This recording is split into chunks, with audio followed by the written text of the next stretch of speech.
பாரதிய ஜனதா கட்சிக்கு பணம் கொடுத்தது யார்? இன்று ஏறக்குறைய 16,000 கோடி ரூபாய் வசூல் செய்யப்பட்டிருக்கிறது.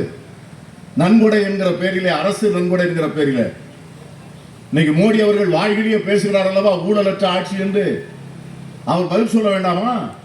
அப்படிப்பட்ட வந்த தகவலை பார்த்தால் 330 கம்பெனிகள் 330 கம்பெனிகள் யார் என்று சொன்னால், எந்த கம்பெனியின் மீது வருமான வரித்துறை ரைடு நடந்ததோ, எந்த கம்பெனி மீது இடி விசாரணை நடந்ததோ, எந்த கம்பெனி மீது சிபிஐ விசாரணை நடந்ததோ, அந்த கம்பெனிகள் தான் மோடிக்கு பணம் கொடுத்திருக்கிறார்கள் என்பது இந்த புள்ளி விவரங்களோடு வெளியே வந்திருக்கிறது.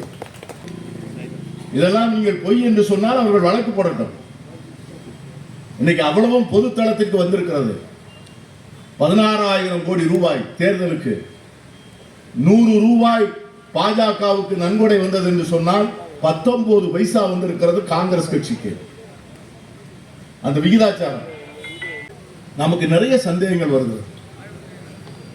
என்ன சந்தேகம் வருகிறது? 9 ஆண்டு கால பாஜக ஆட்சியை பார்த்து நினைக்கிறோம். உங்க எல்லாருக்கும் ஞாபகம் இருக்கா? ஒரு 3 கண்டெய்னர்ல பணம் போச்ச, அந்த கண்டெய்னர் என்ன ஆச்சுன்னு இப்ப யாராவது நம்ம நினைச்சு பார்க்கிறோமா? எவ்வளவு? 3 கண்டெய்னர்ல போச்சு. ஒரு கண்டெய்னர்னா எவ்வளவு நீளம் இருக்கும்னு தெரியும். அந்த கண்டெய்னர் முழுவதும் 500 ரூபாய்களை அடுக்கி 3 கண்டெய்னர் நம்ம ஊர்ல தான் கோவில்பட்டி பக்கத்தில் பிடிச்சாங்க. ஆனா 3 கண்டெய்னரையும் உடனே ரிசர்வ் பேங்க்ல இருந்து வந்து ஒரு ஆள் வந்து அது இப்படி இது இப்படின்னு சொல்லி எடுத்துட்டு போனாங்க. அது எந்த கணக்கில் கொண்டு சேர்த்தார்கள்? அதற்கு சொந்தக்காரர்கள் யார்? இன்னைக்கு அந்த பணம் யாரிடம் இருக்கிறது என்று தெரியும். 2024 தேர்தலில் பாஜக வெற்றி பெற்றால் தமிழ்நாடு என்கிற ஒரு மாநிலத்தை நாம் மறந்து விடலாம் என்று நான் சொன்னேன். நாம் வரி கட்டுகிற மாநிலங்களாக மட்டும்தான் இருப்போம்.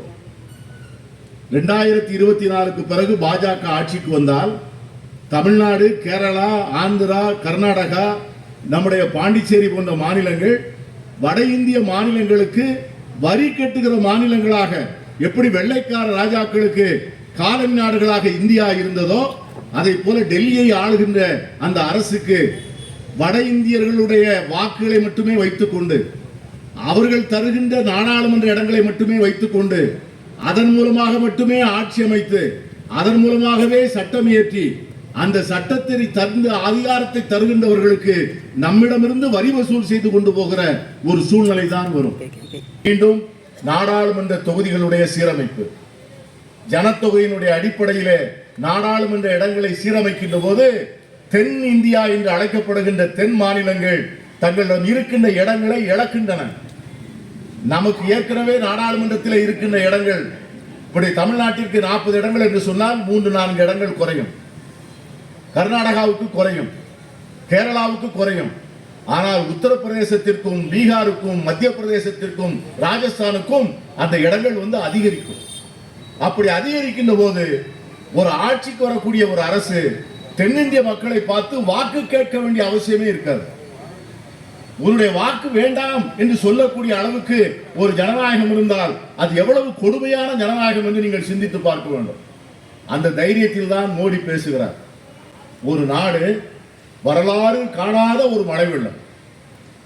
நான் வந்து போன வாரத்துக்கு முந்தின வாரம் உடம்புடியில் ஒரு கூட்டத்துக்கு போயிருந்தேன்.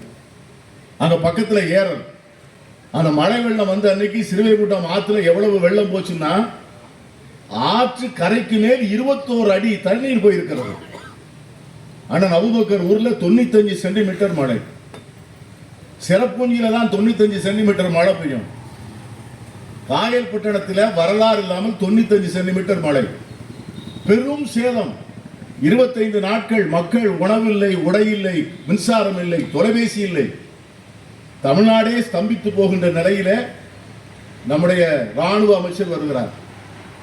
அதைத் தொடர்ந்து நிதி அமைச்சர் வருகிறார். மத்திய அரசுடைய தூதுக்குழு வருகிறது.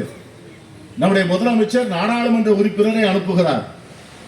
நம்முடைய இளைஞர் மற்றும் விளையாட்டுத்துறை அமைச்சர் நேரடியாக போய் பிரதமரை போய் பார்க்கிறார். அதற்கு பிறகு பிரதமர் 3 முறை வருகிறார். இன்று வரை, இந்த நாள் வரை, 27ஆம் தேதி பிப்ரவரி மாதம் வரை இந்த பிரதமர் 1 பைசா நிதியை கொடுக்காமல் இந்த மாநிலத்திற்கு தைரியமாக கூச்சம் இல்லாமல் வெட்கம் இல்லாமல் வந்து போகிறாரே, இந்த ஜனநாயகத்திற்கு எவ்வளவு பெரிய கேடு என்பதை நீங்கள் சிந்திக்கும். நாட்டு மக்களுக்கு எதுவும் செய்ய மாட்டேன் என்று சொல்லுகிற ஒரு பிரதமர் மீண்டும் வந்து வாக்கு கேட்க வருகிறார் என்று சொன்னார், அவருக்கு எவ்வளவு நெஞ்சு துணிச்சல் இருக்க வேண்டும் என்று. மதுரையிலே வந்து எய்ம்ஸ் மருத்துவமனைக்கு அடிக்கல் நாட்டினார். போன முறை 2019 ஆண்டு இங்க மதுரை நண்பர்கள்லாம் வந்திருக்கிறாங்க. அந்த ஊர்ல வந்து அடிக்கல் நாட்டி மருத்துவமனை, அதோடு 6 எய்ம்ஸ் மருத்துவமனை, 5 மருத்துவமனைகளை நேற்று அவர் திறந்து வைத்துட்டார். திறக்காத ஒரே மருத்துவமனை தமிழ்நாட்டுடைய மருத்துவமனை மட்டும்தான். ஏனென்றால் இந்த தமிழ்நாட்டில் இருக்கிறவன் பைத்தியக்காரன் நினைக்கிறான், எல்லாரும் அண்ணாமலை சொல்றதை நம்புறவன் நினைக்கிறான்.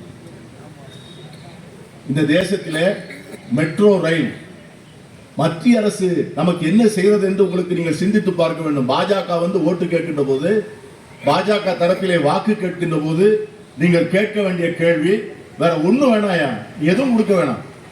மழை வெள்ளத்திற்கு ஏன் கொடுக்கவில்லை மட்டும் கேளு. குஜராத்துக்கு கொடுக்கிற, இமாச்சல் பிரதேசத்துக்கு கொடுக்கிற, உத்தரப்பிரதேசத்துக்கு கொடுக்கிற, அவங்களோடு நாங்கள் 5 மடங்கு வரி கட்டுகிறோம். உத்தரப்பிரதேசம் கட்டுகிற 1 ரூபாய் வரிக்கு நீ மீதம் 2 ரூபாய் 75 பைசா நீ திரும்ப கொடுக்கிற. தமிழ்நாடு 1 ரூபாய் கட்டினால் 29 பைசா கொடுக்கிறிய.